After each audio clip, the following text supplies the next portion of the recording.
Nearly 600 years ago, England was torn apart by a series of bloody battles for the throne. In just 30 years, the crown changed hands 7 times. Tens of thousands were slaughtered. It was one of the most turbulent and violent periods in British history.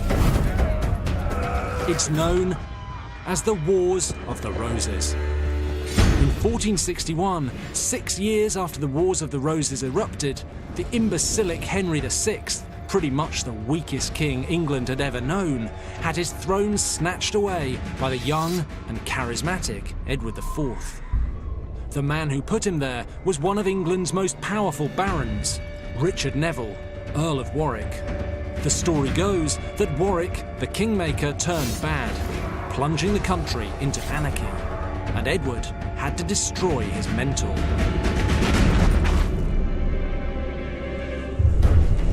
I'm going to show you that the truth is the seeds of Warwick's destruction were sown from the day Edward became king.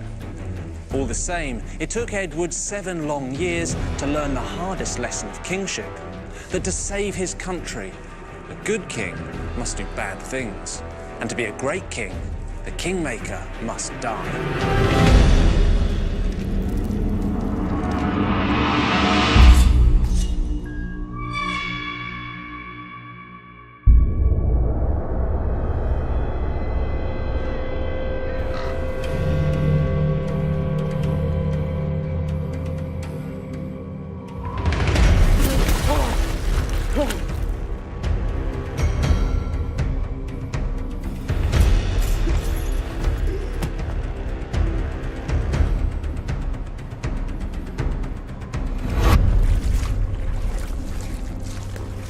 In the frozen bog of a Yorkshire field, the bloodiest battle ever fought on British soil is finally ending.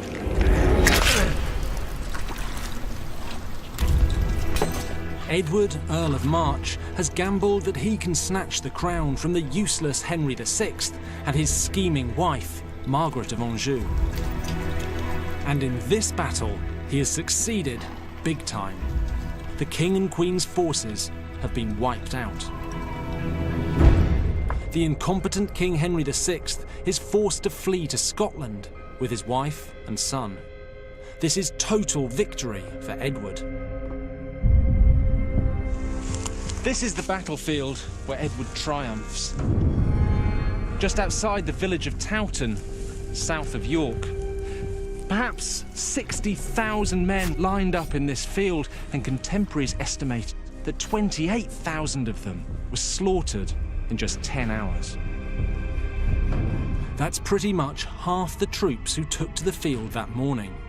The soil is saturated with their blood.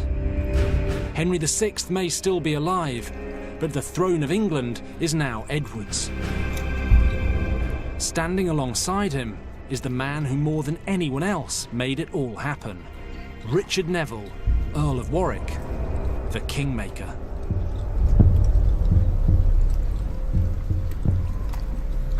Don't leave the king! Don't leave the king! Vigorous, ambitious, and just 18 years old.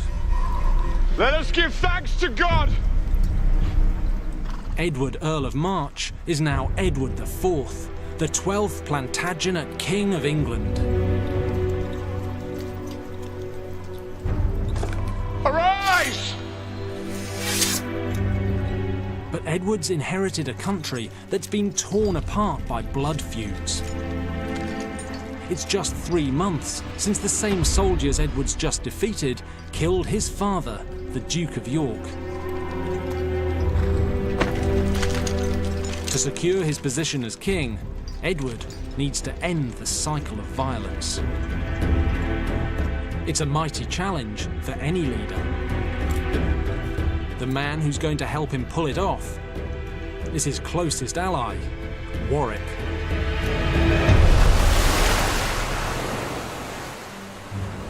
England is a hotbed of unrest. To stabilise it, one of Edward's first jobs is to snuff out trouble in the violent north. And of course, Warwick goes willingly to do it. This is Bamborough Castle in Northumberland, the freezing, rain-swept northern power base of Sir Ralph Percy, leading troublemaker and a staunch supporter of Henry VI and Queen Margaret. The dangerous Queen is in exile just across the Scottish border, barely 20 miles from Percy. Edward needs to make sure she won't be welcomed back if she tries to take revenge on him. So on Christmas Eve, 1462, after a siege lasting less than a month, Warwick burst into this castle and takes Percy prisoner. While Edward was fighting for the throne, Percy sided decisively with Margaret and Henry VI. That's now treason, and Percy should die. Instead, Edward offers him an extraordinary choice.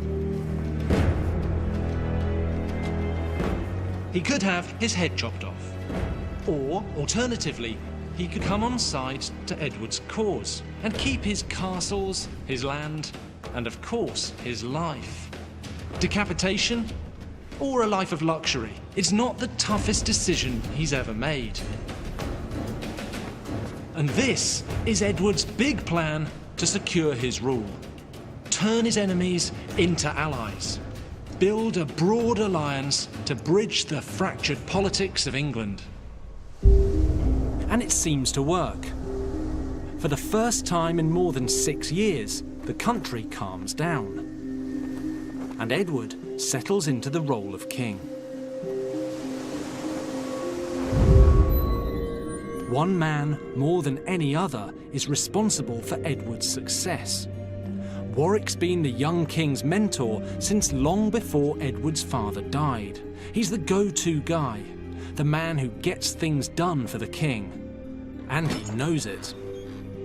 Warwick truly is the Kingmaker, Edward's right-hand man, and he wants it to stay that way.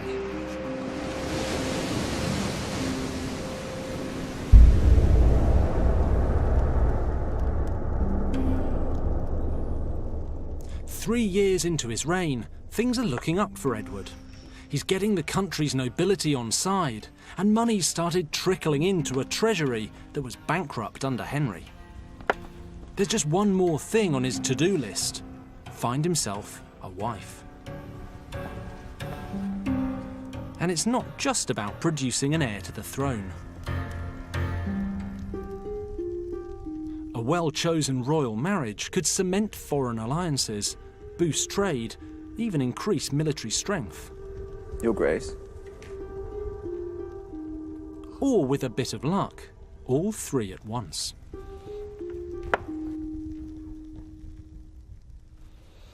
As the king's right-hand man, Warwick believes there's only one man capable of picking a winning bride for Edward.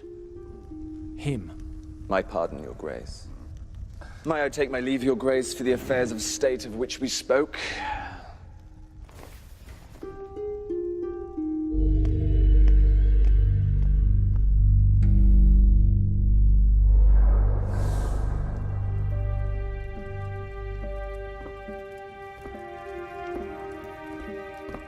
I'm most pleased to find you well, sir. Please. In March 1464, with Edward's blessing, Warwick meets envoys from King Louis XI of France to arrange the king's marriage to the French princess, Bona of Savoy. This union could stamp out the never-ending conflicts with England's deadliest enemy, France. It is of much detail, but I pray of order. Over the course of several weeks, he successfully brokers a deal for the king to marry the French princess. Warwick is clearly a man in charge. To the extent that one French dignitary later jokes that the English have two rulers, Warwick and another, whose name I have forgotten. That sort of thing can go to a man's head. Warwick is the power behind the throne. He's made Edward king. Now he's organised the future of the royal dynasty too. In September 1464, Warwick arrives at Reading Abbey with England's other senior nobles to confirm marriage arrangements for Edward. And he gets to announce it to the adulation of the realm's great and good. What could possibly go wrong? Before Warwick, or indeed any of the other nobles, has a chance to speak, Edward stands up to make an announcement of his own. My lords, I have glad tidings for you. He's already married. In fact, he got married almost 5 months ago, while Warwick was still negotiating with the French. My consort is a lady of great virtue, wit, and beauty. The Lady Elizabeth Woodville. Worse, instead of a valuable foreign princess, he's chosen one of his own subjects. And she's been married before. It's unheard of. The king has made a total fool of Warwick, and everybody knows it.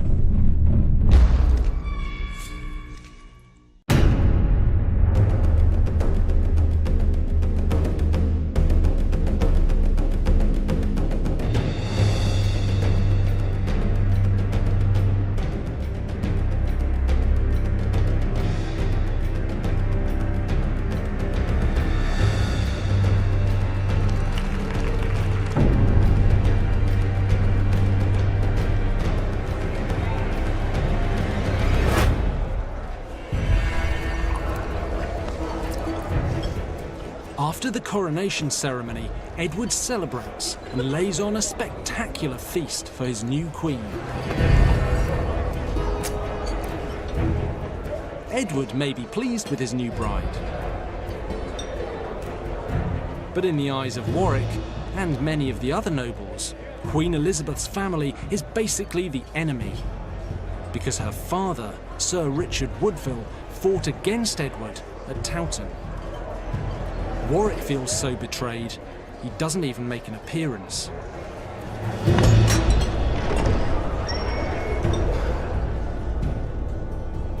But even if the Woodvilles were whiter than white, most of the nobility would find their elevation to the top of society pretty hard to swallow.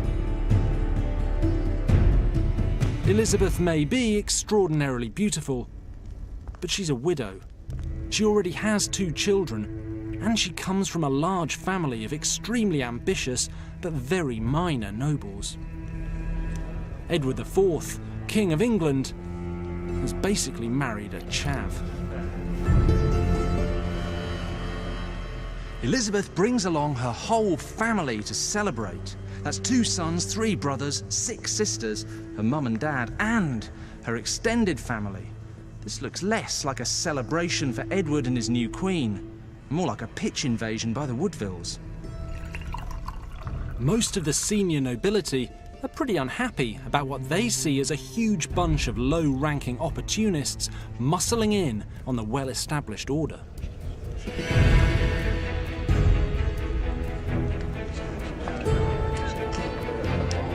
And they're right to be concerned.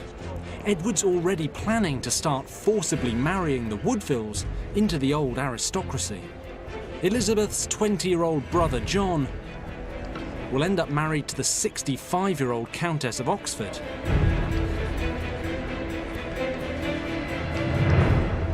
It's all very unsavoury. So what was Edward thinking by marrying Elizabeth? He knew it would enrage Warwick, which is why he kept it secret for so long. Rumours spread that Edward's fallen for the oldest trick in the book. That the beautiful Elizabeth simply played hard to get. Apparently marriage was the only way he could bed her.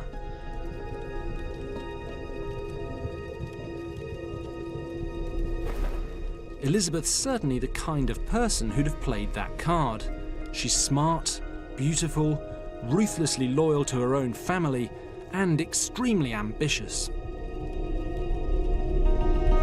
Incredibly, it looks as though the strong-willed Edward IV has married for love, or at least for lust. And that's pretty easy for people to believe. Edward has a fabulously well-deserved reputation for being led by his loins. But I think there's more to it than that. The marriage fits perfectly with Edward's plan of reaching out to his former enemies, starting with the Woodvilles. He's prepared to give them the benefit of the doubt. As far as Edward's concerned, they just backed the wrong horse at Towton.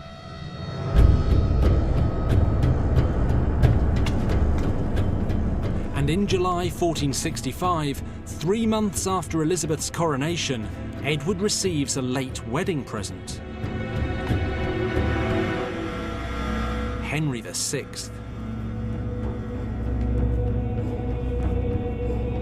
He's left exile in Scotland and been caught skulking around in the north of England. Edward has him locked up here at the Tower of London, but instead of having him executed, Edward maintains his policy of reaching out to his former enemies. So he orders that Henry's well treated. He's put up in the royal apartments. He's given good food and wine. He's even allowed visitors. Things seem to be going incredibly well for Edward. But he knows he's snubbed Warwick. And the king goes all out to make it up to him.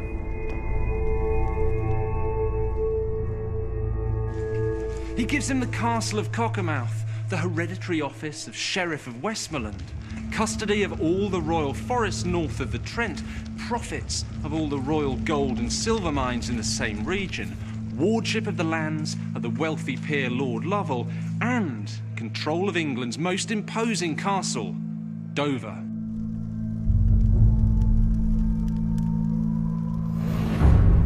But Warwick already has money and land.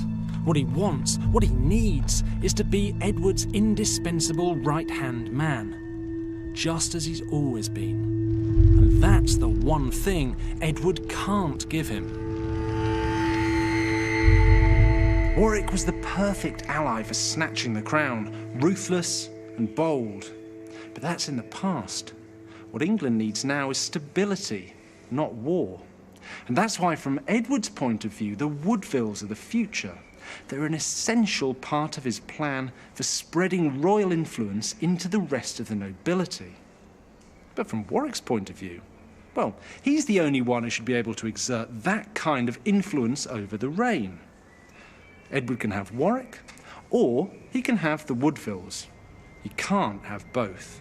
And squaring that circle will dog the next 5 years of Edward's reign. In 1467, Edward sends Warwick to see his French allies. Both Warwick and the French king, Louis XI, believe they are negotiating a lucrative new trade deal between the two countries. They're not. Edward just wants Warwick out of the way. I pray you are well, my lord. Thank you. Because he's about to humiliate him utterly.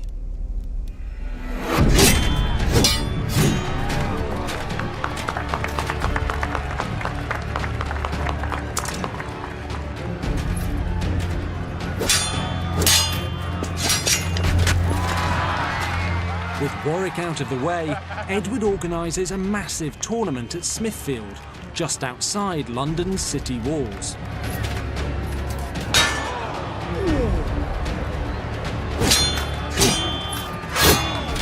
It has one purpose: to ally England with the Burgundians, the Woodvilles' favourites. Unfortunately, they just happen to be the mortal enemies of Warwick's pals, the French.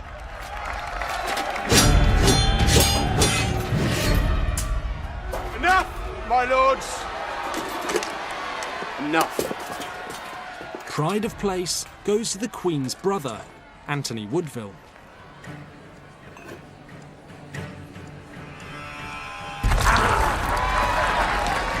He's been fighting the guest of honour, the son of the Duke of Burgundy, in the tournament show fight.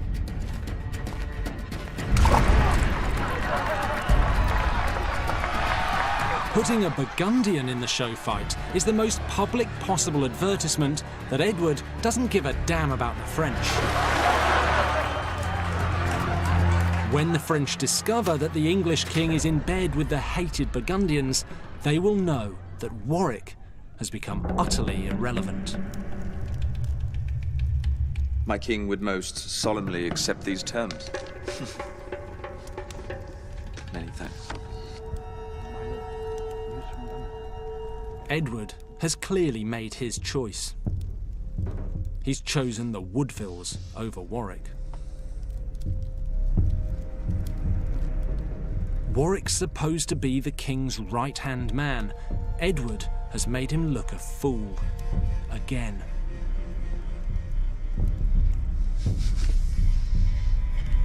It's no surprise that Warwick is becoming paranoid that his influence over Edward is slipping away. It is. Warwick's not the sort of man to disappear quietly into retirement, so he comes up with a plan to win back his influence with the king. He's going to marry his daughter Isabel to the king's shallow, self-serving younger brother, the Duke of Clarence. Until Elizabeth produces a son, Clarence is heir to the crown. So Warwick clearly sees this as a way to leapfrog the Woodvilles. Your Grace, the union of my daughter with Lord Clarence would clearly... Enough. Shall not be. Edward flat out refuses Warwick's proposition. Pray we shall discuss it no more. He argues that Clarence has to marry for political gain. Your move, cousin. Which is pretty rich, considering Edward's own track record. Come on. Warwick's power and influence over the king has gone. It's an intolerable position for the Kingmaker.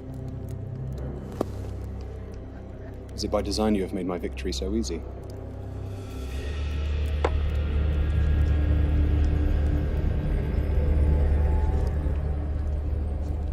If there's any doubt about who he blames for the rift, Warwick spells it out by refusing to attend a meeting of the King's Council in Coventry if the Queen's father, Lord Rivers, is present. Warwick hates the Queen's Woodville family with such a passion, he can't even stand to be in the same room as them. So, what's he going to do about it? Warwick doesn't have to wait long to take his revenge. Just 2 years after the tournament, tax riots break out across the north. Fueled by rumours that the Woodvilles are skimming off tax money for themselves. The riots threaten to tear apart the fragile peace that Edward has built up. And one man is poised to fan the flames and set the kingdom ablaze. Richard Neville, Earl of Warwick.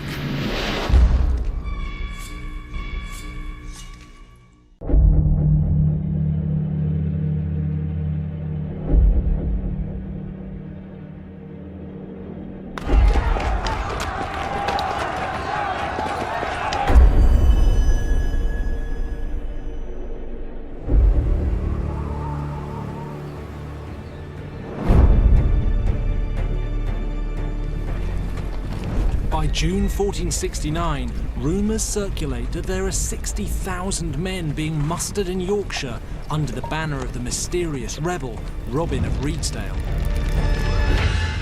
Chroniclers describe it as the Great Insurrection. Robin of Reedsdale has to be stopped. Suddenly, the king needs Warwick back in the game. On July the 9th, Edward writes to Warwick asking for his help. What he gets in return is a deafening silence. Hurt and embittered at being discarded by the king, Warwick's turned to Edward's weak and venal younger brother, Clarence. They're in Calais, where Warwick's married Clarence to his daughter. This is some piece of scheming from Warwick. It's a direct violation of royal orders and a very explicit challenge to royal authority. Edward writes to Warwick again almost immediately. He says he's heard he's up to no good and demands that he meet the king in Nottingham to explain himself. Warwick and Clarence don't come. Instead, they publish an open letter. There's a 500-year-old copy of it here at the Bodleian Library in Oxford. And this is it. And it begins, "Right trusty and well-beloved, we greet you well." Well, that's medieval English for hello. But then it gets straight down to business, and it says that certain seditious persons have been practicing a deceivable, covetous rule about the king. Who are those persons? Well, here they are named: Lord Rivers and the Duchess of Bedford. That's the Queen Elizabeth Woodville's mother and father. Mentions Lord Scales, that's her brother Anthony, Sir John Woodville and his brethren, and others of their mischievous rule, opinion, and assent. In other words, anyone of the Woodville clan we might have forgotten to mention. And it accuses them of enriching themselves at the country's expense. But what's really amazing is the last line of this letter, which says that anyone who shares this opinion should be at Canterbury upon Sunday next. That's an open invitation to rebellion.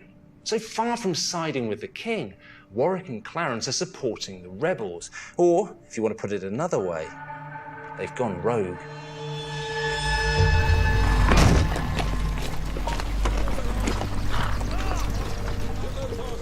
On July the 16th, 1469, Warwick lands in Kent with his new son-in-law, Edward's younger brother, Clarence. 2 days later, they head north from London at the vanguard of an army. Publicly, Warwick tells anyone who'll listen that he's on Edward's side and is only trying to save his friend from the Woodvilles. How very selfless of him. In reality, with the king in Nottingham with a small army, Warwick's craftily creating a pincer movement. The king is caught between Warwick approaching from the south and Robin of Reedsdale's men in the north. Warwick is going to war with the king. The confrontation on July the 26th is less of a battle and more of a rout. Warwick's forces annihilate the royalists, and Warwick brings Edward as a prisoner here to Middleham Castle.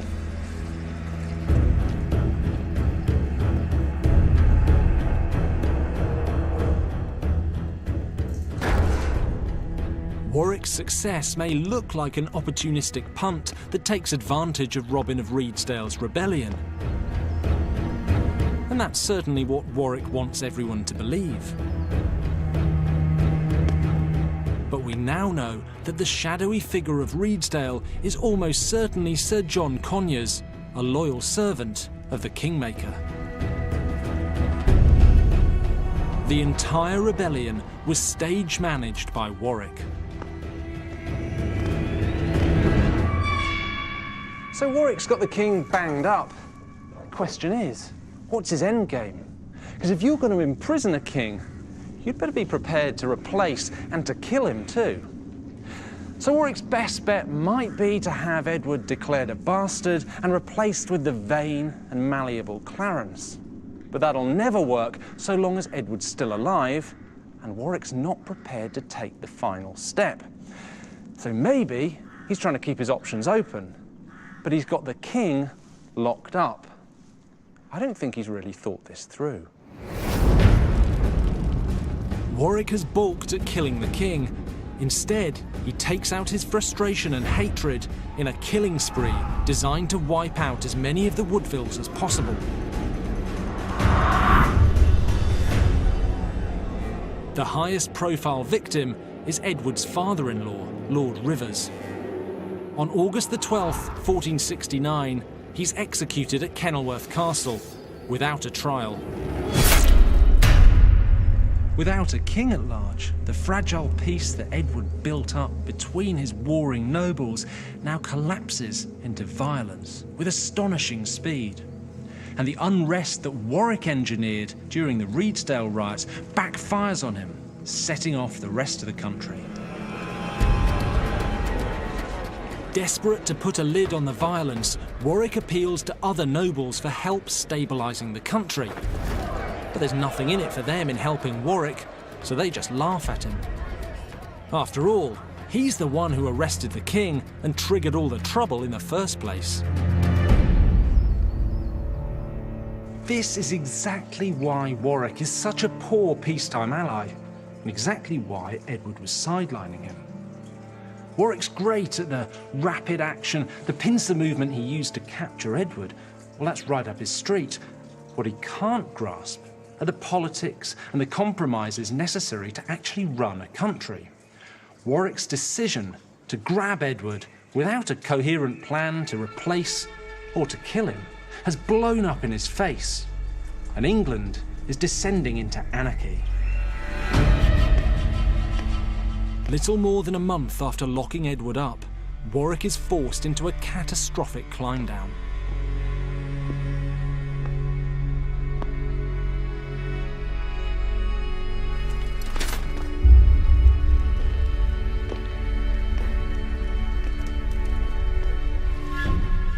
The word awkward probably doesn't do justice to the first meeting between Warwick and the king.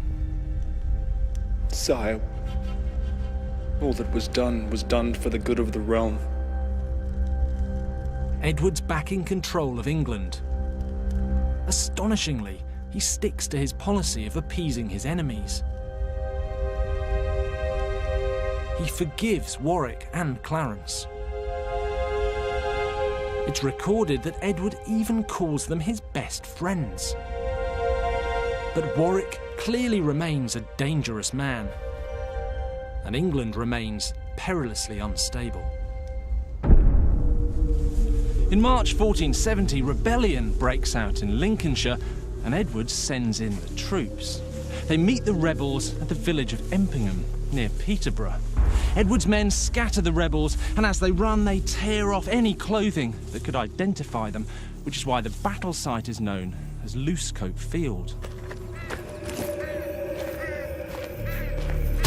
But when Edward's men run through the rebel leader, Sir Robert Wells, they find hidden inside his helmet letters implicating Warwick and Clarence in the rebellion. It's a damning piece of evidence.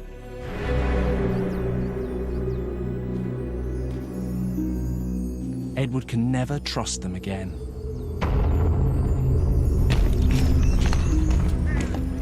This is Warwick's second act of treason.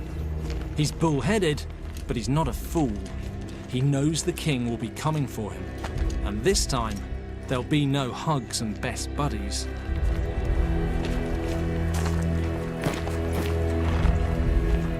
Warwick, the mighty Kingmaker, utterly disgraced, is reduced to running for the safety of France, taking Clarence with him.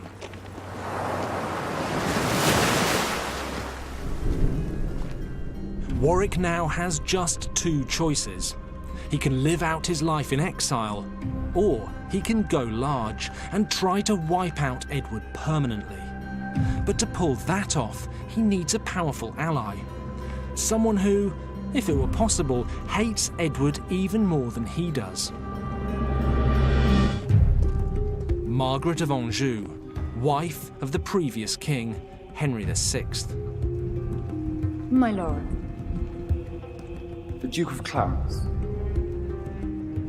Since her husband's capture nearly 10 years ago, she's been living in frustrated and powerless exile in her native France. My queen. Out of this meeting between the incensed Warwick and the furious ex-queen comes a breathtaking, outrageous plan. Kick Edward off the throne and replace him with Henry VI, the old king, currently locked up in the Tower. After all, Warwick's the Kingmaker, isn't he? He did it for Edward. Surely he can do it for Henry. Warwick lands on the Devonshire coast with a small, fast-moving army and heads north. Edward's near Doncaster when he's woken in the middle of the night and warned that enemy troops are just a mile away. Edward's troops are completely outnumbered. He can stand and fight, but the odds don't look good. Or he can run for it.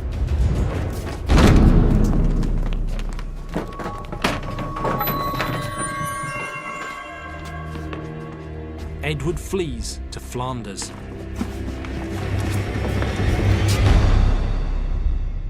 And as if that wasn't enough, Edward has been forced to abandon the woman who precipitated all his problems. Elizabeth Woodville, now pregnant again, has sought sanctuary here at Westminster Abbey. In October, after 10 years in captivity, Warwick releases Henry VI from the Tower. Long live the king!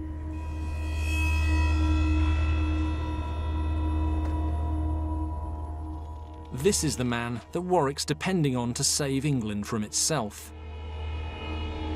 He must be mad. Henry was always a disaster as king, and nothing's changed. But he's the only card that Warwick has left. So, for the second time in his life, Henry VI is King of England.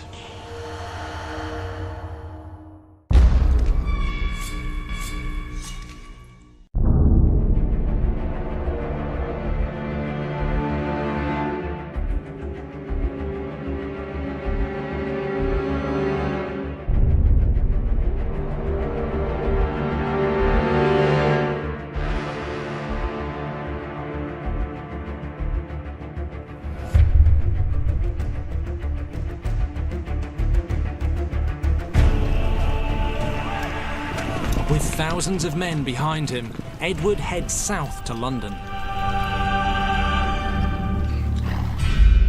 To avoid confronting Edward, Warwick's holed up in Coventry. He sends a desperate message to London to try and rally support behind Henry VI. The result is indeed desperate. On Maundy Thursday, 1471, in a shambolic piece of political theatre, Henry's paraded through the streets of London. But all that the thin crowd that turns out sees is a feeble, half-senile man. So all that Warwick is doing is pointing out, in the bluntest possible way, all the king's failings.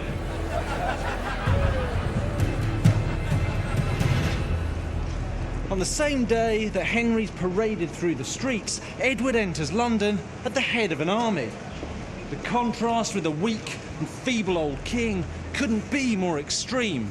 Edward's a strapping, energetic young man, the picture-perfect example of kingship. And whereas Henry's parade was greeted with derision, Edward's welcomed with universal acclaim. And the first thing he does is come here to St. Paul's to give thanks for his safe arrival. Then it's down to business. Edward heads across the river to Lambeth Palace, where Henry VI is waiting. My cousin of York.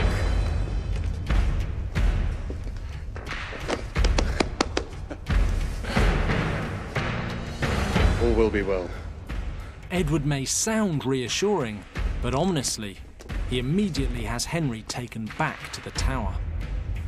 Then Edward heads back across the Thames as fast as possible.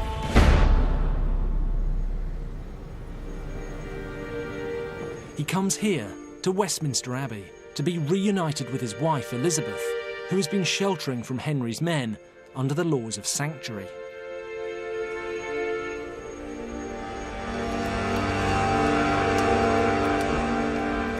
While he's been away, Elizabeth has given birth to a fine baby boy.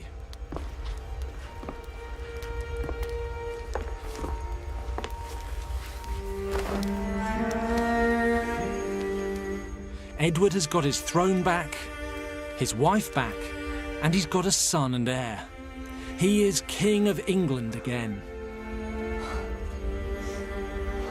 But he's learned the lessons of kingship the hard way.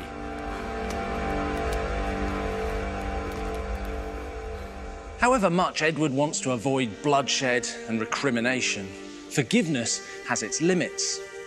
And sometimes the only way to keep your throne is to deploy the ultimate sanction: death. So Edward heads north with his army to hunt Warwick down.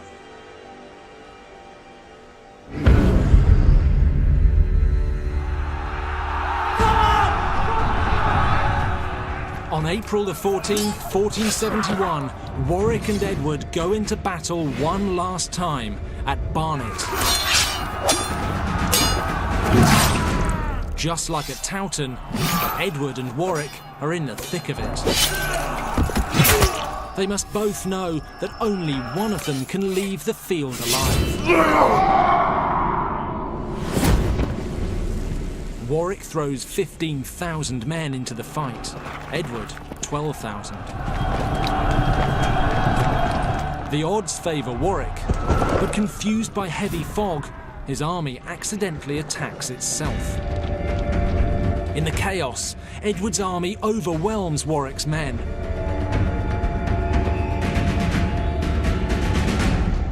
Warwick flees the battlefield.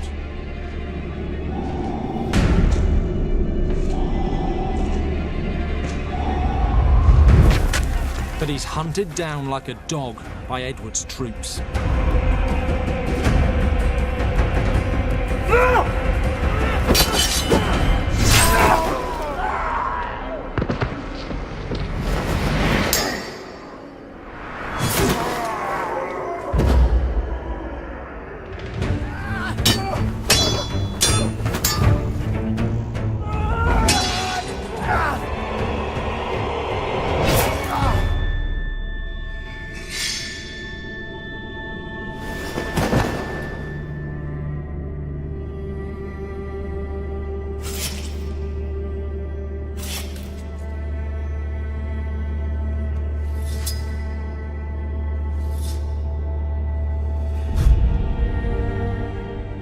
The Kingmaker is dead.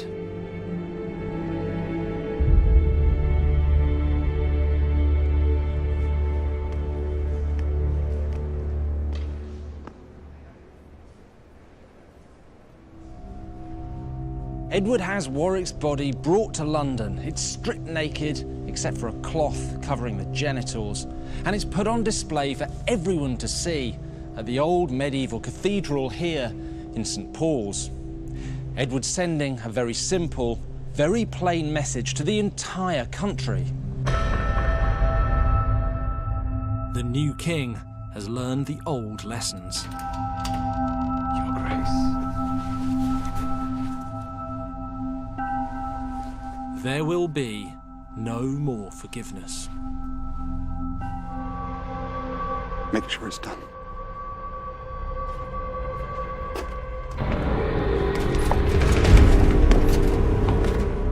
On May the 21st, 1471, barely a month after Edward's victory over Warwick, Henry dies. The official cause of death is pure displeasure and melancholy, but few people believe that. It's reported that his corpse is found with congealed blood in his hair. Whether he was cudgeled to death or not, there's no doubt at all that Edward has had him killed. Edward came to the throne determined to break the cycle of violence that had been consuming England, but it just couldn't be done.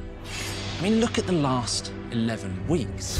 He's invaded England, raised an army, fought a brutal battle, killed his friend, and murdered a rival king. And that is the reality of medieval kingship.